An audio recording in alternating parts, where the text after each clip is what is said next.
নমস্কার, 7 আওয়েক নিউজ নেটওয়ার্কে আপনাদের স্বাগত।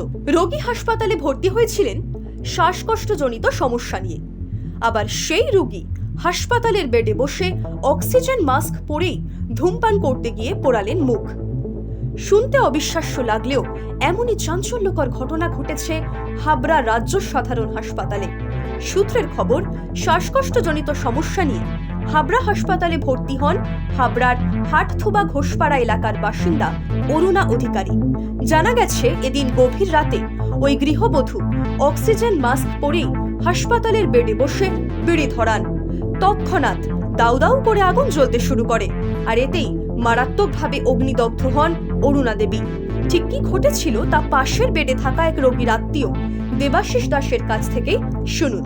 সবাই আতঙ্ক ছড়িয়ে পড়ে। বয়স্ক মহিলা অক্সিজেনের মাস্ক অবস্থায় বিড়ি ধরিয়েছে, ধাউ ধাউ করে আগুন মুখে বিড়ি ধরিয়ে বিরাট অ্যাক্সিডেন্টের থেকে বেঁচে গেছে, হসপিটাল বেঁচে গেছে। অক্সিজেন সিলিন্ডারে ভাগ্য ভালো আগুন লাগেনি, ওর মাস্কে মুখ টুক পুড়ে গেছে। অন্যদিকে এহেন ভয়াবহ ঘটনায় আতঙ্কিত হয়ে পড়েন আশপাশের বেডে থাকা অন্যান্য রোগীরাও। খবর পেয়ে কর্তব্যরত নার্স ছাড়াও ছুটে আসে হাসপাতাল কর্তৃপক্ষ। অগ্নিদগ্ধ গৃহবধূকে উদ্ধার করে বারাসাত হাসপাতালে স্থানান্তরিত করা হয়। তবে সরকারি হাসপাতালের বেডে বসে কি করে একজন শ্বাসকষ্টে ভোগা রোগী ধূমপান করতে পারে, সে নিয়ে উঠছে প্রশ্ন।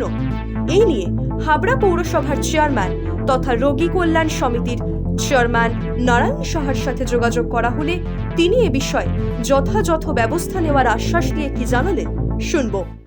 ঘটনাটা হচ্ছে যে সময় ঘটনাটা ঘটেছে রাত্রের ঘটনা। সেই সময় সাধারণত সকলেই ঘুমিয়ে থাকে। ঘটনাটা শুনেছি, যে ঘটনাটা ঘটেছে এর থেকে অনেক ধরনের বড় দুর্ঘটনা ঘটতে পারত। এবার ফিমেল ওয়ার্ডে কেউ ধূমপান করবেন এটা আমাদের কাছে আকাঙ্ক্ষিত নয়, কিন্তু এই ধরনের একটা ঘটনা ঘটেছে। ওনার অক্সিজেন চলছিল, সেই অবস্থানে ধূমপান করতে গিয়ে এই ঘটনাটা ঘটেছে এবং উনি এফেক্টেড হয়েছেন এবং তাকে এখান থেকে ট্রান্সফার করা হয়েছে। আমরা খোঁজ নিয়ে দেখব যে কোথাও আমাদের কোনো গাফিলতি আছে কিনা। আমি সুপারকে নিশ্চিতভাবে বলবো বিষয়টা দেখা। হাসপাতালের বেডে বসে ধূমপানের ঘটনায় ফের প্রশ্নের মুখে সরকারি হাসপাতালের চিকিৎসা ব্যবস্থা।